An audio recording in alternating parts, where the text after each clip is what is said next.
சின்ன குழந்தைகளுக்கு பள்ளிக்கு செல்லும் சின்ன குழந்தைகளுக்கு மதிய உணவு திட்டம், காலை உணவு திட்டம் அப்படின்னு அவர் கொண்டு வந்திருக்காரு. அதை விட ஒரு உன்னத திட்டம் இருக்கவே முடியாது.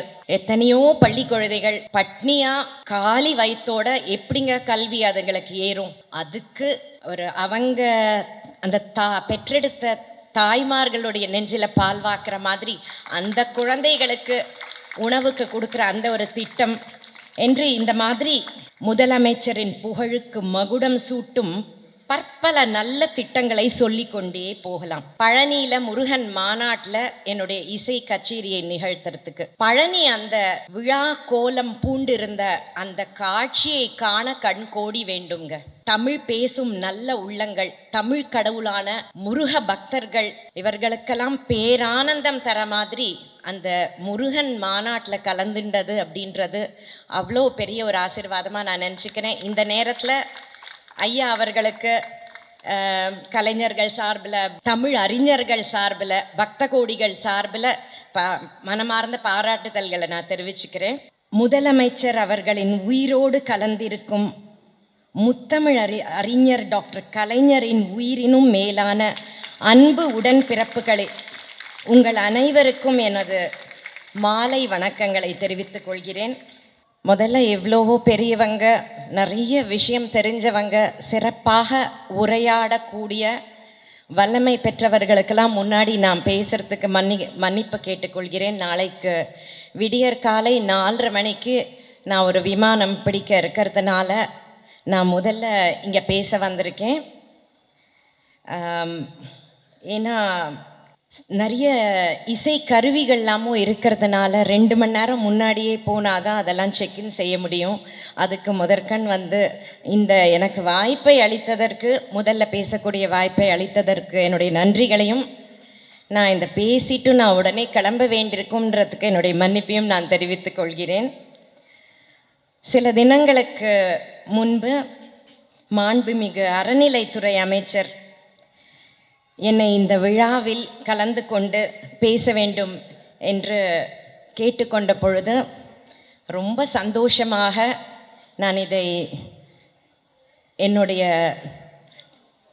மன சந்தோஷத்தையும் வணக்கத்தையும் தெரிவித்து கொண்டு இதை பங்கேற்கிறதுக்கு என்னுடைய சம்மதத்தை நான் தெரிவித்தேன். அதற்கு அமைச்சர் அவர்களுக்கு என்னுடைய மனமார்ந்த நன்றிகளை நான் தெரிவித்துக் கொள்கிறேன். பகுத்துண்டு பல்லுயிர் ஓம்புதல் நூலோர் தொகுத்தவற்றுள் எல்லாம் தலை என்ற பொய்யாமொழி புலவர் ஐயன் வள்ளுவனின் திருக்குறளுக்கு இருப்போர் இல்லாதார் என்று இல்லாமல் கிடைத்ததை பகிர்ந்து கொண்டு எல்லா உயிர்களும் வாழ வேண்டும் என்ற சமநிலை கொள்கைக்கு ஈடானது வேறு எதுவுமே இல்லை என்று பொருள் விளக்கம் தந்துள்ள மதிப்புக்குரிய முத்தமிழ் அறிஞர் டாக்டர் கலைஞர் அவர்கள் கற்றுக் கொடுத்த அறநெறிகளின் வழியில் பல்வேறு மாநிலங்களுக்கு முன்னுதாரணமாக தலை சிறந்த திட்டங்களை மக்களுக்கு வழங்கி திராவிட புரட்சி மேற்கொண்டிருக்கும் நமது முதல்வருக்கும், அவரை தொடர்ந்து மக்கள் நலனை பற்றி சிந்தித்து எந்நேரமும் செயல்பட்டு கொண்டிருக்கும் துணை முதல்வர் மதிப்புக்குரிய உதயநிதி ஸ்டாலின் அவர்களுக்கும் எனது வணக்கங்களையும் மனமார்ந்த பாராட்டுதல்களையும் சொல்லிக் கொள்கிறேன்.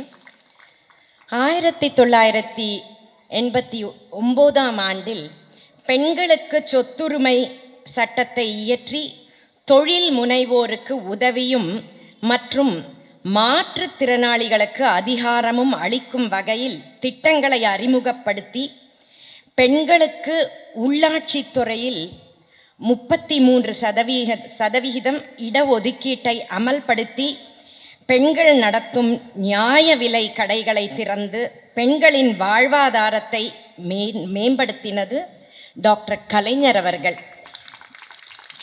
அவரது விழுது இன்று ஆலமரமாகி கலைஞர் மகளிர் உரிமை தொகை என்ற திட்டத்தின் பெயரில் பெண்களுக்கு மாதம் 1000 ரூபாய் என்ற விகிதத்தில் சிறு வியாபாரிகள், மீனவ பெண்கள், கட்டிட தொழிலாளர்கள், வீட்டு வேலை செய்பவர்கள் போன்ற 1 கோடிக்கும் மேற்பட்ட பெண்களுக்கு குடும்பத்தில் ஒரு பொருளாதார வலிமை மிக்க இடம் கிடைக்கும் விதமாக ஒரு மகத்தான திட்டத்தை அறிமுகம் செய்துள்ளார். மக்களின் அன்பை முழுமையாக பெற்ற முதல்வர் ஸ்டாலின் அவர்கள் மக்களின் அன்றாட வாழ்வில் எங்கள் வீட்டில் ஒருவராக இருந்த முதலமைச்சர் ஸ்டாலின் அவர்கள் இந்த மகத்தான கலைஞர் மகளிர் உரிமை தொகை திட்டத்தின் மூலம் ஏழை எளிய பெண்களுக்கு கிடைத்த பாரி வள்ளலாகிவிட்டார்.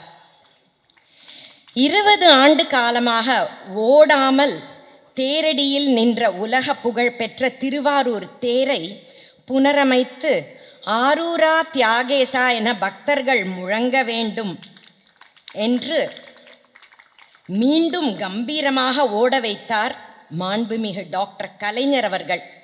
அந்த தேர் இன்றும் அதே கம்பீரத்துடன் வலம் வருகிறது. அந்த தீர்க்கதரிசியின் வழியில் வந்த முதலமைச்சர் மதிப்புக்குரிய ஸ்டாலின் அவர்களின் வழிகாட்டுதலின் பெயரில் இன்று 100கணக்கான கோயில்களுக்கு கும்பாபிஷேகம் நடத்தி வருகிறார் மதிப்புக்குரிய மாண்புமிகு அறநிலைத்துறை அமைச்சர் சேகர் பாபு அவர்கள். இந்த இடத்துல நான் சொல்லிக்க விரும்புகிறேன், எனக்கு ஒரு அருமையான பொன்னான வாய்ப்பு கிடைத்தது. பழனியில் முருகன் மாநாட்டில் என்னுடைய இசை கச்சேரியை நிகழ்த்துறதுக்கு. பழனி அந்த விழா கோலம் பூண்டிருந்த அந்த காட்சியை காண கண் கோடி வேண்டுங்க. தமிழ் பேசும் நல்ல உள்ளங்கள், தமிழ் கடவுளான முருக பக்தர்கள், இவர்களுக்கெல்லாம் பேரானந்தம் தர மாதிரி அந்த முருகன் மாநாட்டில் கலந்துண்டது அப்படின்றது அவ்வளோ பெரிய ஒரு ஆசீர்வாதமாக நான் நினச்சிக்கிறேன். இந்த நேரத்தில் ஐயா அவர்களுக்கு கலைஞர்கள் சார்பில், தமிழ் அறிஞர்கள் சார்பில், பக்த கோடிகள் சார்பில் மனமார்ந்த பாராட்டுதல்களை நான் தெரிவிச்சுக்கிறேன். அதே மாதிரி முதலமைச்சர் கொண்டு வந்துள்ள திட்டங்கள் நமது வாழ்வில் வளத்தை கொடுத்தது, மகிழ்ச்சியை கொடுத்தது. மகளிர் விடியல் பயணத்திட்டம் பெண்களின் வாழ்வின் வளர்ச்சியையும் கொடுத்துள்ளது. முதலமைச்சரின் உங்களில் ஒருவன் தன் வரலாற்று நூலை நான் முழுமையாக படிக்கும் ஒரு வாய்ப்பு எனக்கு கிடைத்தது. அதிலிருந்து ஒரு சுவாரஸ்யமான கதையை உங்களோடு பகிர்ந்து கொள்ள விரும்புகிறேன். 12-13 வயதில் பள்ளிக்கூடத்திற்கு சைக்கிளில் டபுள்ஸ் செல்கிறார். அந்த காலத்தில் டபுள்ஸ் செல்ல போக்குவரத்து விதிகளில் அனுமதி கிடையாது. அதனால் காவலர்கள் அவரை பிடித்து விடுகிறார்கள். உன் பெயர் என்ன என்று கேட்கிறார்கள். ஸ்டாலின் என்கிறார்.